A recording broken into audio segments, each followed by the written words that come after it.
Hello student, NCERT गणित कक्षा 10वीं में आप सभी का एक बार फिर से स्वागत है। आज का ये तीसरा वीडियो लेक्चर है। इससे पहले हमने 2 वीडियो लेक्चर कर चुके हैं। अगर आपने नहीं देखे हो तो प्लेलिस्ट में जाकर आप देख सकते हैं। ठीक है, उसमें हमने आपको अच्छी तरीके से बताया कि 2 चर वाले रैखिक समीकरण युग्म क्या होते हैं। ठीक है, इनको कैसे सॉल्व करते हैं, इनका मान हम कैसे निकालते हैं और तालिका किस प्रकार हम बनाते हैं। ठीक है, जब तक आप उन 2 वीडियो को नहीं देखोगे तो ये तीसरा वीडियो भी आपको समझ में नहीं आएगा। ठीक है, तो इसमें हम थोड़ा बेसिक और समझेंगे। 2 चर वाले रैखिक समीकरण युग्म मैंने आपको अच्छी तरीके से पहला वीडियो लेक्चर भूमिका में ही बता दिया है। ये क्या होता है, इसको कैसे हम जान सकते हैं कि 2 चर वाले ये रैखिक समीकरण युग्म है। ठीक है, तो 2 चर वाले रैखिक समीकरण तक तो हमने बता दिया। अब युग्म और बताना है। युग्म का मतलब होता है जोड़ा। ठीक है, युग्म का मतलब होता है जोड़ा। तो जैसे जोड़े में क्या होता है, तो जोड़े में हमारे जूते होते हैं। ठीक है, जोड़े में क्या होते हैं, जूते होते हैं ना, जूते, मोजे, चप्पल। ठीक है, इस तरीके से सब आ जाएंगे।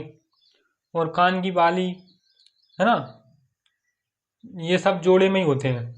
ठीक है, इसी प्रकार हमारे जो 2 चर वाले रैखिक समीकरण युग्म होते हैं ना, समीकरण होते हैं, वो भी जोड़े में ही होते हैं। अब जोड़े में कैसे, जैसे मैंने लिख दिया x प्लस वाई बराबर 3, 2 x प्लस वाई बराबर 6। ठीक है, तो इस प्रकार मैंने लिख दिया। तो ये तो समीकरण 1 हो गया और ये समीकरण 2 हो गया। तो ये जुड्डे में होंगे, मतलब जोड़े में होंगे, वही हमारा युग्म होगा। अब 2 चर वाले मतलब जिसमें 2 चर उपस्थित हों, तो एक चर ये और एक चर ये। अब रैखिक समीकरण, अब रैखिक क्या होता है, जिनकी अधिकतम घात 1 की हो। तो यहाँ भी कुछ नहीं है, मतलब अधिकतम घात 1 की है। यहाँ भी कुछ नहीं है, यहाँ भी कुछ नहीं है, मतलब अधिकतम 1 की घात है।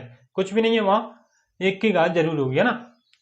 ठीक है, अब समीकरण क्या होता है, जिसमें दायां पद और बायां पद हो और उन दोनों के बीच में बराबर हो। तो दायां पद और बायां पद, है ना। तो ये तो हमारा दायां पद हो गया और ये हमारा बायां पद हो गया। इनके बराबर बराबर लगा है इनके बीच में।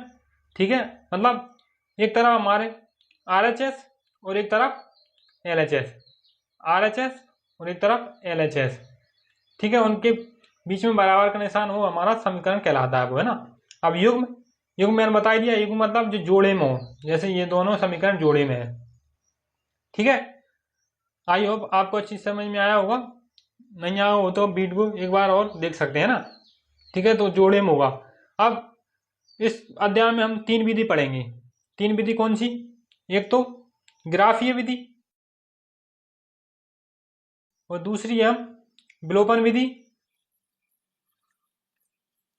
और तीसरी है प्रतिस्थापन विधि। ठीक है, इन तीनों विधियों को हम अच्छी तरीके से समझेंगे। एग्जाम में पूछा भी गया है कि बीजगणितीय विधि के अंतर्गत कौन सी विधियां आती हैं। तो बीजीय क्या है या बीजगणितीय क्या है, तो कौन कौन सी आएंगी हमारी, ग्राफीय विधि छोड़कर ये दोनों विधि विलोपन और प्रतिस्थापन विधि कौन सी में आएंगी, बीजगणितीय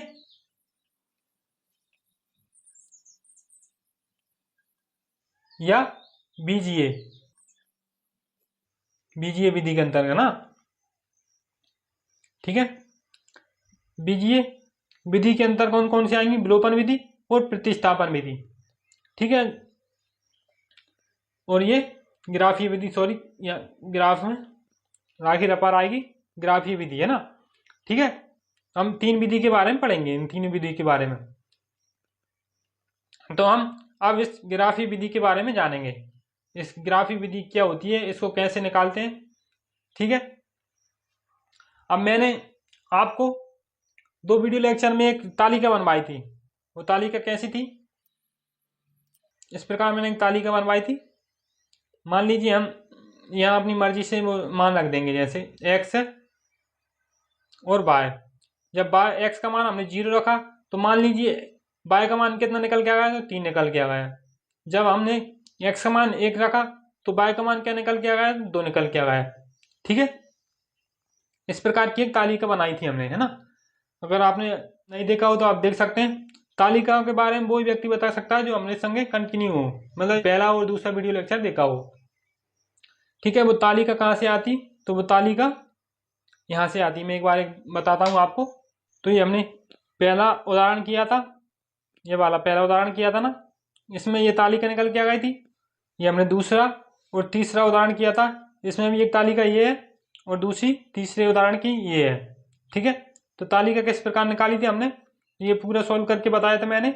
और इसमें ये ठीक है, अगर आपने नहीं देखा हो तो प्लेलिस्ट में जाकर आप देख सकते हैं। अब आपको अच्छे समझ में आ गया होगा कि तालिका कहाँ से आती है ना, तालिका हम कैसे निकालते हैं। और अगली वीडियो में हम तालिका से ग्राफ बनाना सीखेंगे। ठीक है, तो मिलते हैं नेक्स्ट वीडियो में, तब तक के लिए धन्यवाद। और वीडियो अच्छा लगा हो तो लाइक करें, अपने दोस्तों के साथ शेयर करें, और इस चैनल पर नए हो चैनल को सब्सक्राइब करते जरूर जाएं।